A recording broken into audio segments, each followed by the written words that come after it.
আসসালামু আলাইকুম রহমতুল্লাহ। কিতা ওরা ভাই সাহেব, ওই যে আগের দিন আমরা একটা গাড়ি নামাইছিলাম গত 2-3 দিন আগে।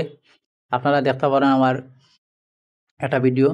আমরা দুইজনে নামাইছিলাম, তো আজকে আমরা তিনজনে মিলিয়া ও দেড়শো বস্তা ওজন দিছি দিয়া আর দোকানে নিয়ে রেডি করিয়া মানে ফিটফাট করিয়া দিয়ার।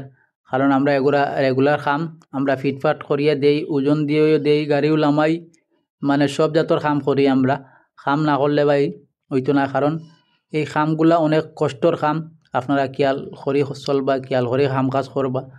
আমরা একজনে সিলাইয়ার দের, একজনের ডালিয়ার, মানে যে যেটা সামনে বার ওটাও আমরা করি। মানুষ তিনজন হিসাব করে কাম করা লাগে, কারণ তিনজনের রোজ ফরক আর না ফরক কাম যদি তুমি সেরু রাখিয়া থাকো তাহলে তোমার কাম ষোলনা করে যেতে হইব। কাম হইল মানে এই কাম যদি ষোলনা করো না আরো দিন তোমার এ মাজনে রাখতো না, কারণ কাম এমন একটা জিনিস, কর্ম, সেটা সবাই এমন কর্ম করতা যাতে সবে ডাকতো, তোমার সবে সম্মান দিত, মর্যাদা দিত, সবে তোমারে ভালোবাসতো। কারণ ভালোবাসা হইল সবচেয়ে দুনিয়ার মূল্যবান জিনিস, সবচেয়ে শান্তির জিনিস।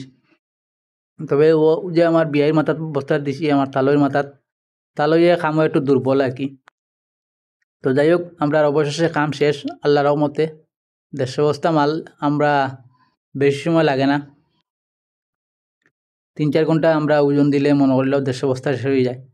তো আমার লাশ খালাইছে, আমরা বস্তা গুণ জগরিয়া সুন্দর করিয়া, মানে বস্তা যেগুলা বাদ বার হইছে, চাউল জাবরা পড়ছে, এগুলো আলাদা করিয়া সম্পূর্ণ কাম একুরেট করিয়া তার আর হিসাব দিয়া কত বস্তা মাল হইছে, কত বস্তা হইছে, সম্পূর্ণ মাজনটা হিসাব দিয়া এরপরে মনে হইল আমরা যাওয়াগির পথে। তো আস্তে আস্তে আমরা গড় দুয়ার ঝাড়ু দিলাইছি আল্লাহ রহমতে। তো আমরা এখন আস্তে আস্তে রোয়ানা দিলাইব, কারণ তারা গড় ঝাড়ু দুয়ার ওই যে বস্তাগুলা তৈয়ার, এগুলা জাবরা আছে চাউল, এলে তারা কইছে এগুলা নিয়ে আলাদাভাবে জারাইয়া সুন্দর করিয়া ফ্রেশ করিয়া আনিয়া আর তারা বেচিব। অন্তালার একটা বেচক, দুইটা বেচক, এটা আমরা দেখার বিষয় না। তবে চাউলগুন খুব ভালো চাউল, এটা আমরা গরিবে খাবার চাউল নাই, খুব বিআইবি চাউল, বুঝছেন নি। তো যাই হোক, আমরা খাম হইল সুন্দর সুন্দর হইতো, যার খাম কর্ম আমরা ফাই পরিষ্কার করি দিয়া দেয়, যে জায়গাটা খাম কর্ম এই জায়গাটা সুন্দর থাকুক, পরিষ্কার থাকুক, আমরা এভাবেই কাজ করি। তো আপনারা দুই যে আমরা কাজ করেন আলহামদুলিল্লাহ, করাইতে পারেন, সমস্যা নেই। আমরা কাজের মানুষ, কাজরে আমরা খুব ভালোবাসি। কাজ ছাড়া আমাদের জীবনে আর কিছু নেই। যতদিন আল্লাহ তাআলা হায়াত দিছি ইনশাআল্লাহ কাজ করে যাব। কর্মই আমাদের পেশা, কর্মই আমাদের সম্মান, কর্মই আমাদের জীবন, কর্মই আমাদের সব কিছু। এটাই আমাদের বাস্তবতা। কারণ আমরা বাস্তবের লগে যুদ্ধ করে চলি, কারণ বাস্তব আমরা সব সময় দেখি।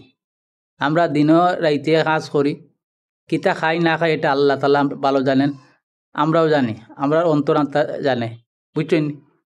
তো যদি আপনারা আমরার মনের মধ্যে কথা এখন কষ্ট হয়ে থাকেন, তাহলে আল্লাহর ওয়াস্তে মাফ করে দিবেন। আর আমরা সবার জন্য দোয়া করি, সবাই ভালো থাকুক। আসসালামু আলাইকুম রহমতুল্লাহ।